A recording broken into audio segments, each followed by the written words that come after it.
तो स्वागत है आप सभी लोगों का एक बार फिर अब आपकी बारी में, जहां आप सुनते हैं डर से भरी सच्ची डरावनी कहानियां। तो तैयार हो जाइए डरने के लिए। तो आज मैं आप लोगों के लिए लाया हूं 3 ऐसी सच्ची डरावनी कहानियां जिसे सुन के आप लोगों को डर जरूर लगेगा। और अगर आप चाहते हैं कि आपकी कहानी को मैं अपनी आवाज दूं तो आप मुझे इंस्टाग्राम में मैसेज कर सकते हैं। तो चलिए अब बढ़ते हैं आज की कहानियों की ओर।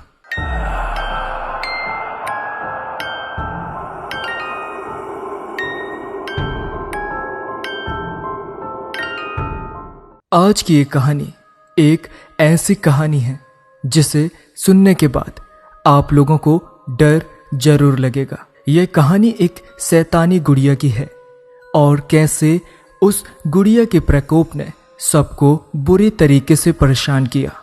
आज मैं आपको एक ऐसी कहानी सुनाने जा रहा हूं जिसे सुनकर आपकी रूह भी कांप जाएगी।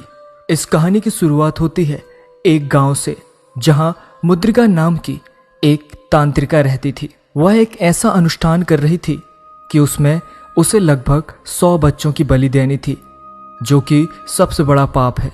वह अपने शैतान को खुश करके अमर होना चाहती थी, जबकि सच्चाई यह है कि जिसने इस जमीन पर जन्म लिया है उसे एक न एक दिन तो मरना ही है।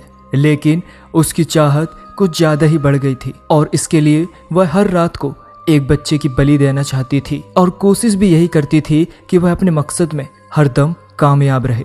लेकिन किसी को इस बात की भनक लग चुकी थी और उसने गांव वालों को समझा दिया कि गांव में बच्चे यूं ही नहीं मर रहे, हमें इस बात की तह तक पहुंचना होगा और रात में हम निगरानी रखेंगे। फिर उन्होंने कुछ ऐसा देखा जिसे देखकर आंखें दंग रह गई। उन्होंने देखा कि एक गुफा में एक काले कपड़े में एक औरत बैठी है और उसके सामने एक बच्चा बेहोशी की हालत में पड़ा हुआ है और वह तंत्र साधना में विलीन हो गई। तभी गांव के लोगों ने उस बच्चे को उठाकर उससे दूर कर दिया और उसकी साधना को भंग कर दिया। वह तांत्रिका यह सब देखकर वहां से भागने लगी। तभी लोगों ने उसका पीछा किया और वह रात के अंधेरे में किसी झोपड़ी में जाकर घुसी। सभी लोगों ने पूरी की पूरी झोपड़ी को ही तेल छिड़क करके आग लगा दी, जिसमें वह तांत्रिका जलकर मरने लगी। मगर उसने अपने तंत्र साधना से वहां पर पड़ी एक गुड़िया में अपनी जान डाल दी और गुड़िया को झोपड़ी की खिड़की से फेंकते फेंकते अपना प्राण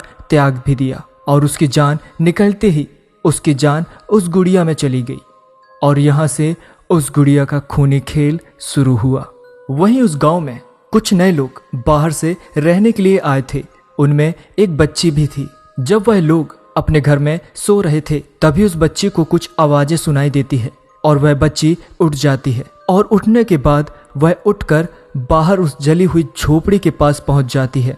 इतना हो जाता है पर किसी को भनक नहीं लगती। वहां वह इस गुड़िया को देखती है और उसे उठाकर अपने घर ले आती है। फिर वह बच्ची उस गुड़िया से बातें करने लगती है और इस तरह बच्ची के सहारे उस गुड़िया ने फिर से बच्चों को रात में बहकाना और अपने कब्जे में लेना शुरू कर दिया और धीरे धीरे बच्चों की मौत की शुरुआत हो जाती है।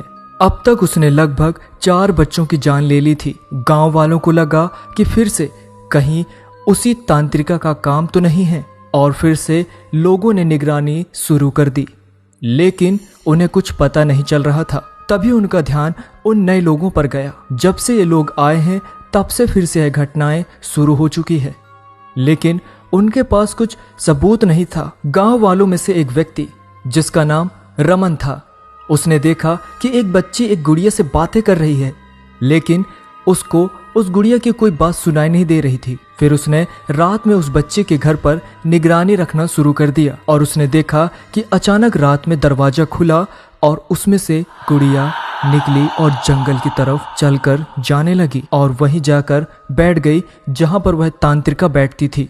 साथ में वह गुड़िया मंत्र का उच्चारण भी कर रही थी। तभी एक बच्चा सम्मोहित होकर उसकी तरफ आने लगा और उसने बच्चे को वहीं पर मार डाला। यह देखकर रमन घबरा गया और वह वहां से भागा और उसने गांव के बहुत ही समझदार व्यक्ति महेश को सारी बातें बताई। तब महेश ने कहा कि समस्या का समाधान हमारे गुरुजी देंगे। वह लोग एक सुनसान जंगल में एक अघोरी के पास गए। तभी उन्होंने उनकी मन की बात जान ली और अघोरी ने कहा कि वह गुड़िया और कोई नहीं, वह मुद्रिका ही है जो बच्चों की बलि लेती है। बस मारने का तरीका बदल चुकी है। एक बच्ची का सहारा वो ले रही है और यदि उस बच्ची के गले में यह तबीज डाल दोगे तो वह सम्मोहन से मुक्त हो जाएगी और तुम उस गुड़िया को काले कपड़े में ढक देना और उसके बाद मेरे पास ले आना और मैं उसे मंत्रों के साथ जला दूंगा। रमन और महेश दोनों ने उस बच्ची के यहाँ जाकर उसके माता पिता को सारी बातें बताई। पहले तो उसके माँ बाप कुछ मानने को तैयार नहीं हुए, लेकिन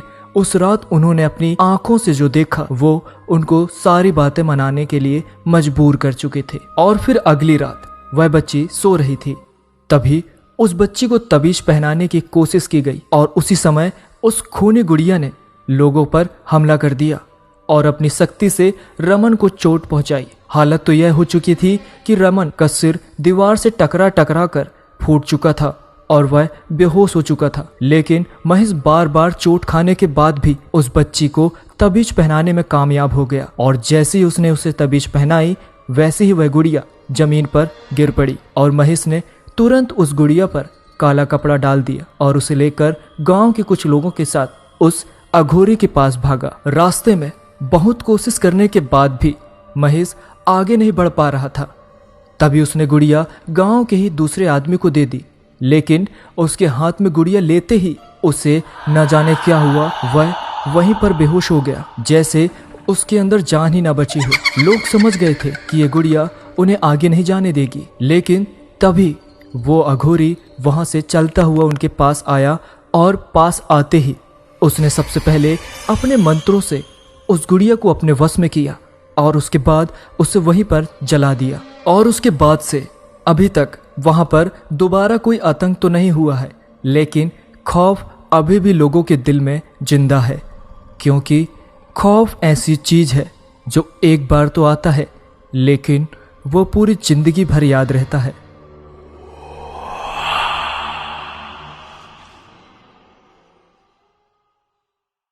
तो यह थी आज की पहली कहानी। अब बढ़ते हैं आज की दूसरी कहानी की ओर। हमारी आज की अगली कहानी अमन की है। अमन ने यह कहानी हमें हमारे इंस्टाग्राम पर भेजी है। तो अब आगे की कहानी मैं अमन के पॉइंट ऑफ व्यू से सुनाता हूँ। अमन का घर मेघालय के एक पहाड़ में था। आप जानते हैं कि मेघालय पहाड़ों और जंगलों से भरी हुई जगह है। वो वहीं के एक गांव में रहता था। यह बात तब की है जब मैं BA सेकेंड ईयर का स्टूडेंट हुआ करता था। एक दिन मैंने और मेरे दोस्तों ने मिलकर कहीं घूमने का प्लान बनाया, क्योंकि खाली बैठे बैठे हम बोर हो चुके थे। हम लोगों ने अपने गांव से करीब 10 किलोमीटर दूर स्थित एक जंगल में जाने का फैसला लिया, क्योंकि हम सबके सब एडवेंचर के बहुत शौकीन थे। हम घर से एक साथ निकलते हैं और घर पर बता देते हैं कि हम कहीं घूमने जा रहे हैं, रात तक आ जाएंगे। मेरे साथ मेरे 3 दोस्त थे, नीलेश, राकेश और विकास। हम करीब 4 बजे जंगल तक पहुंच जाते हैं। दिन के उजाले में भी पेड़ों की वजह से बहुत घना अंधेरा था। उस समय हम उस जंगल में चलते चले गए और हमें अंदर एक पुराना सा मंदिर दिखाई देता है। हम उस मंदिर के पास रुक जाते हैं। मंदिर में एक बहुत ही पुरानी मूर्ति थी। हम अंदर गए, हमने वहां पर देखना शुरू किया, लेकिन वहां पर कोई इंसान नहीं था। वहीं बाहर बैठ करके हम बातें करने लगे। बात करते करते हमें यह पता ही नहीं चला कि कब शाम के लगभग 7:30 बज चुके थे। जंगल में अंधेरा अपनी चरम सीमा पर पहुंच गया था। नीलेश ने अपना फोन निकाला और उसकी टार्च जलाई। हम जैसे ही मंदिर से बाहर निकले, अचानक से जोर से बहुत तेज हवा चलने लगी। हवा ऐसी चल रही थी कि जैसे आंधी चल रही हो। थोड़ी देर बाद पानी भी बरसने लगता है। हमने वही मंदिर में थोड़ी देर रुकने का फैसला किया। हमने सोचा आज तो घर पर जमकर डांट पड़ने वाली है। उस सुनसान जंगल में कोई भी नजर नहीं आ रहा था, केवल जानवरों और सियारों के चिल्लाने की आवाजें आ रही थी। लगभग 1 घंटे बाद बरसात थोड़ी कम होती है और हम वहां से निकलने का फैसला करते हैं। रात के करीब 8:30 बज चुके थे और अब भी हमें जंगल के अंदर लगभग 4 किलोमीटर चलना था। थोड़ी देर चलने के बाद हमें किसी औरत के जोर जोर से चिल्लाने की आवाजें सुनाई देती हैं।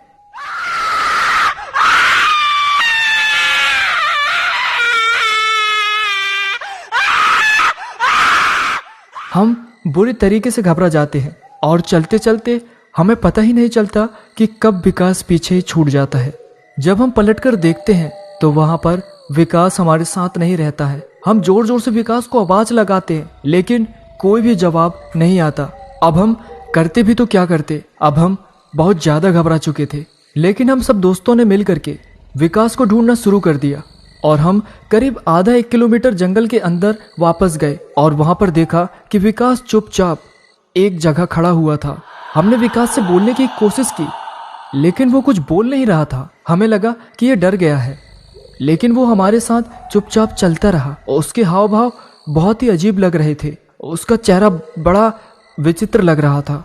हमें तो उसे देख करके भी डर लग रहा था।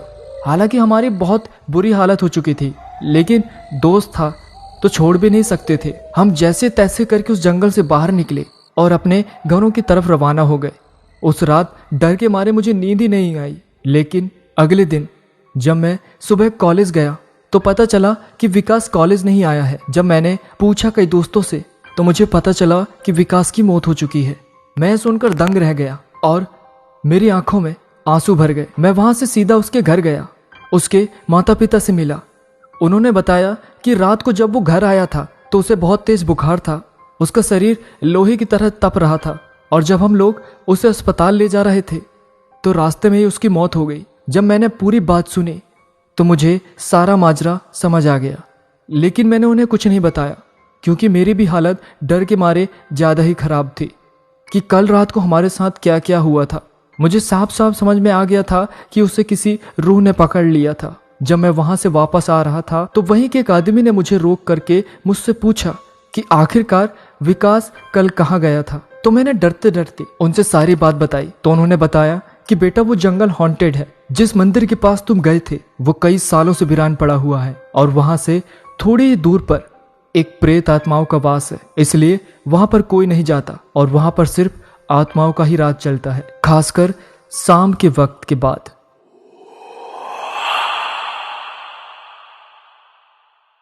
तो यह थी आज की दूसरी कहानी। अब चलते हैं आज की तीसरी कहानी की ओर। मेरा नाम भवेश लुहारी है और ये बात करीब 6 महीने पहले की है।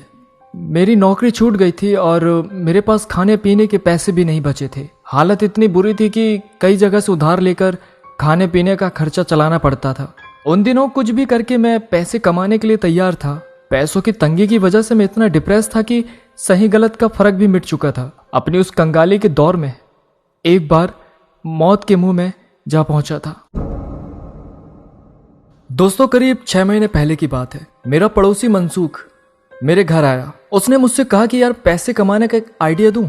मैंने कुछ भी सोचे बिना मनसूख को हाँ बोल दिया। मैंने उससे कहा कि काम कुछ भी हो, पैसे मिलने चाहिए। अच्छाई बुराई भाड़ में जाए। पेट में आग लगती है तो रोटी से ही आग बुझती है। उस समय शायद मेरा दिमाग खराब था। मनसूख ने कहा कि आज रात को 12 बजे तैयार रहना। 3 घंटे का काम है और 4,000 रुपये मिलेंगे, आधे तेरे और आधे मेरे। मैंने डील डन कर दी। उस रात मनसूख रिक्शा लेकर ठीक 11:30 बजे मेरे घर पहुंच गया। मैं भी कुछ भी सोचे बिना उसके रिक्शा में सवार हो गया। मैंने देखा कि रिक्शा में फावड़ा, कुल्हाड़ी और अन्य खुदाई के औजार थे। मैंने हंसते हुए बोला, मनसूख यार भाई किसी का खून तो नहीं करने जाना है। उस पर मनसूख ने जवाब दिया कि नहीं रे, चिंता मत कर, मैं हूं ना, कोई लफड़ा नहीं होने का। अपने को तो केवल पैसे से मतलब है।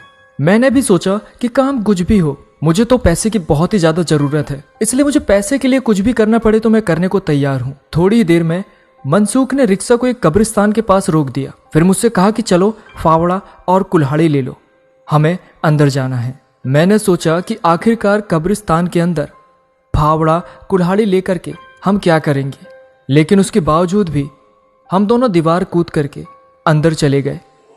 मुझे अब काफी डर लग रहा था, मगर मनसूख एक एक ताजी दफन की हुई कब्र पर पहुंच जाता है और वहां जाकर रुक जाता है। रुकने के बाद वो मुझे ऐसी नजरों से देखता है कि जैसे मैंने कोई अपराध कर दिया हो। मैंने बोला, भाई मुझे ऐसे क्यों देख रहे हो? तो उसने कहा कि इसे खोदना है। उसकी बात सुनकर के मेरे होश उड़ गए। मैं वहां से भागा और कब्रिस्तान से बाहर आ गया। रिक्शे के पास खड़े होकर मनसूख ने मुझे समझाया, सीधे कमाई का कोई एक दिन में 4,000 नहीं देता है। अगर तुझे यह काम नहीं करना है तो यहां से निकल जा, मैं किसी और को ढूंढ लेता हूं, नहीं तो अकेले ही जुड़ जाऊंगा। कुछ देर मैंने सोचा, फिर मुझे ख्याल आया कि वैसे भी जो मर चुका है वो तो मर ही चुका है, उसकी लाश का कौन क्या करेगा, उससे अब किसी को क्या फर्क पड़ेगा। वैसे भी अगर कुछ करके पैसे नहीं कमाए तो मेरी लाश भी किसी गटर के पास ही पड़ी होगी। कुछ देर में हिम्मत करके मैं उस घिनौने और गलत काम के लिए राजी हो गया। कुछ ही देर में हमने उस कब्र को खोदकर लाश बाहर निकाल ली। वह एक अधेड़ उम्र की एक औरत की ताजी लाश थी, जिसे शायद उसी दिन दफनाया गया होगा। उस लाश की बदबू सिर फाड़ देने वाली थी। हमने जैसे तैसे करके उसे रिक्शे में डाला और खाली कब्र मिट्टी से ढक डाली। उसके बाद हम दोनों भागकर रिक्शा की ओर आए। रिक्शा के अंदर देखा तो हमारी जान ही निकल गई। वहां रिक्शे से लाश गायब थी। यह अजीब घटना देखकर मेरे तो रोंगटे खड़े हो गए। मैंने मनसूख को बोला कि यार भाग चलते हैं। मनसूख भी बोला हाँ यार, ये कुछ भूत प्रेत का मामला लगता है। हम दोनों फौरन उस जगह से भागने लगे। मनसूख ने फौरन रिक्शा चालू करना शुरू किया, पर उसका रिक्शा चालू हो तब तो हम वहां से भागे। अचानक हमारी नजर कब्रिस्तान की ओर गई। हमने देखा कि वह मुर्दा औरत अपने कब्र पर बैठी थी और हमारी ओर देखे जा रही थी। अंधेरे में साफ तो नहीं दिख रहा था, पर पक्का अंदाजा था कि वहां पर वही मिट्टी से सनी लाल कपड़े वाली औरत थी जिसे हमने खोद कर निकाला था। एक लाश को इस तरह अपनी कब्र पर बैठा देख हमारी तो सिट्टी पिट्टी गुम हो चुकी थी। हमारी तो हालत खराब हो गई थी। हम दोनों ने रिक्शा छोड़ा और वहां से भाग निकले। और सुबह उजाला होते ही जब हम वहां पहुंचे तो हमें सब सामान्य दिखा। उस दिन मैंने कसम खा ली कि मर जाऊंगा, लेकिन पैसों के लिए ऐसा खतरनाक और घिनौना काम कभी नहीं करूंगा। दोस्तों, पैसे के लिए या लालच में आकर कभी कोई गलत काम ना करें।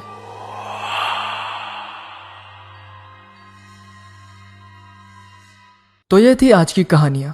आशा करता हूं आप लोगों को ये कहानी जरूर पसंद आई होगी। कहानियां पसंद आई हो तो इस वीडियो को लाइक और हमारे चैनल को जरूर सब्सक्राइब करें ऐसे ही कहानियां सुनते रहने के लिए। मैं फिर मिलूंगा किसी और कहानी के साथ। तब तक के लिए पीस।